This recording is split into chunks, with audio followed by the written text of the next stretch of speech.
Bom dia, turma do sétimo ano. Como é que vocês estão? Espero que todos bem e com saúde, tá certo?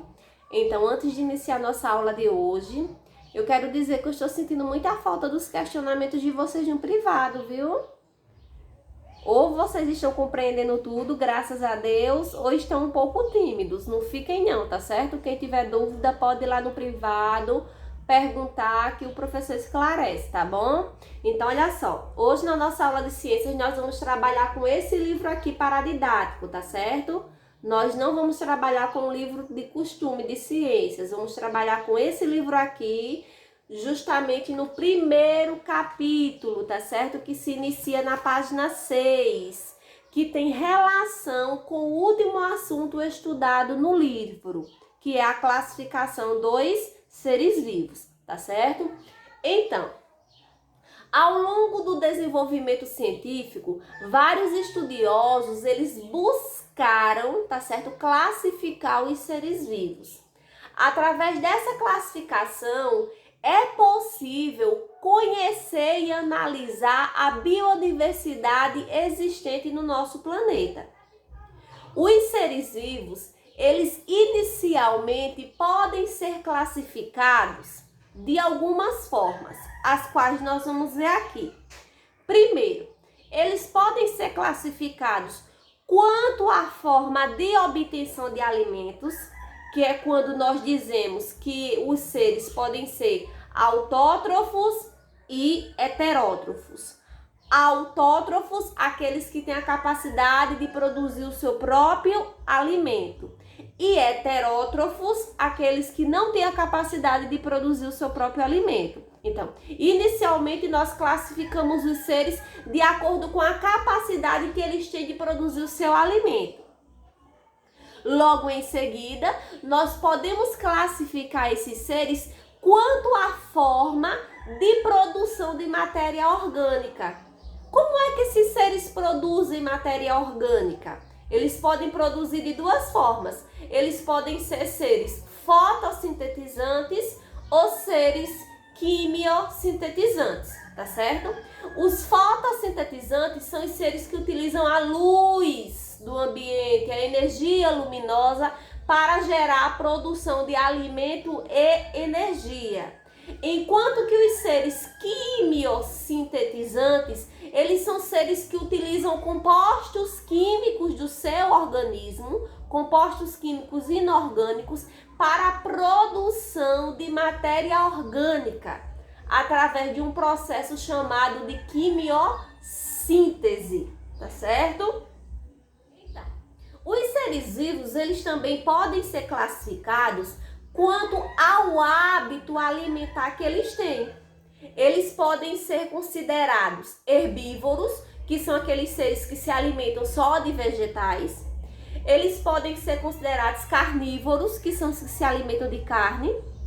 Podem ser considerados onívoros, que são os que se alimentam tanto de carne como de vegetais. Eles podem ser hematófagos, que são os que se alimentam de sangue. E eles podem ser decompositores, que são os seres que se alimentam de matéria orgânica morta, tá certo? Então, existe uma relação alimentar entre os seres vivos na natureza. E essa relação alimentar, ela é chamada de cadeia alimentar.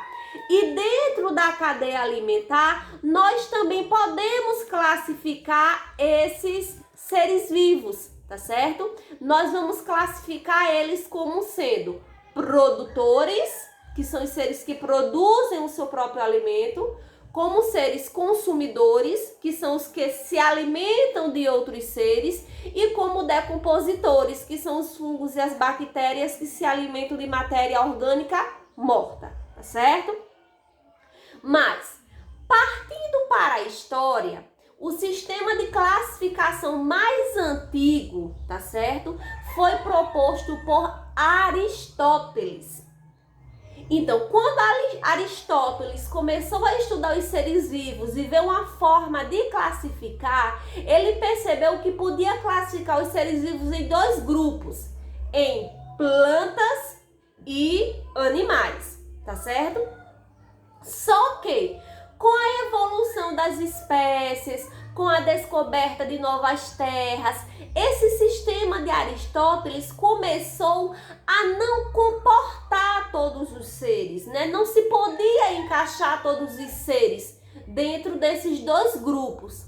Então, no século XVIII, um cientista chamado de Carl Linné, tá certo? Mais conhecido como Linneu, propôs uma forma hierárquica, né, de classificar os seres vivos.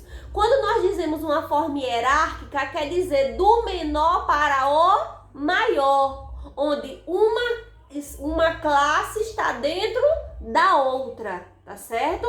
Uma vai gerando a outra. Então, ele começou inicialmente estipulando 3 reinos, que eram o mineral, o vegetal e o animal. Dentro desses 3 reinos, ele agrupava os seres em 5 categorias, que eram classe, ordem, gênero, espécie e variedade. Só que antes de Linné, a nomenclatura das espécies ela era considerada polinominal, ou seja, um ser podia ter um nome formado por várias palavras, 3, 4, 5 palavras, né? Só que aí depois dos estudos de Linné, ele percebeu que poderia se classificar, se atribuir o nome a um ser apenas com uma característica binominal, ou seja, formada por 2 nomes. Então, a partir desses estudos, né, foi que ficou definido que a nomenclatura das espécies, ela seria considerada binominal e permanente, ou seja, não poderia haver mudanças, tá certo? Então, apenas no século XIX, tá certo? Outros reinos foram adicionados ao sistema de classificação de Linneu. Um biólogo chamado Ernest Haeckel afirmou que todos os seres podem ser agrupados em 5 reinos, os quais ele classificou como Monera, Fungi, Protista, Plantae e Animalia, tá certo? Então, por volta da década de 70, outro cientista estabeleceu outra categoria, ou seja, né, criou um novo reino para poder inserir certos micro-organismos, como as bactérias, as árqueas e as eucárias, tá bom? Então, hoje em dia, esse sistema de classificação, ele é estudado dentro da chamada taxonomia, que é um ramo da biologia, tá certo? Ou seja, uma pessoa que se forma em biologia, quando ela está estudando para se formar, ela vai ter uma disciplina chamada de taxonomia, que é justamente para aprender a como fazer essa classificação de seres vivos. Então, de acordo com Linné, a classificação, ela seria, como eu já falei, hierárquica, do menor para o maior, aonde uma espécie estaria agrupada dentro de um gênero, tá certo? O gênero estaria agrupado dentro da família, a família agrupada dentro de uma ordem, a ordem agrupada dentro de uma classe, a classe agrupada dentro de um filo e o filo pertencente a um reino ou domínio, tá certo? Então, ia haver essa divisão hierárquica, né? Essa posição das classes animais, tá certo? Então, vocês, né, vão realizar em casa, com paciência, a leitura das páginas 6 a 8, que é só reforçando o que nós já vimos no capítulo anterior do nosso livro de ciências, tá certo? E vão desenvolver, por favor, desse mesmo livro aqui, olha, tá bom? As páginas 9, 11 a 13. A página 9, da página 9 você salta para a página 11 e vai até a página 13, tá certo? Então, bom estudo. Qualquer dúvida é só entrar em contato no privado, tá bom? Tchau e até a próxima aula.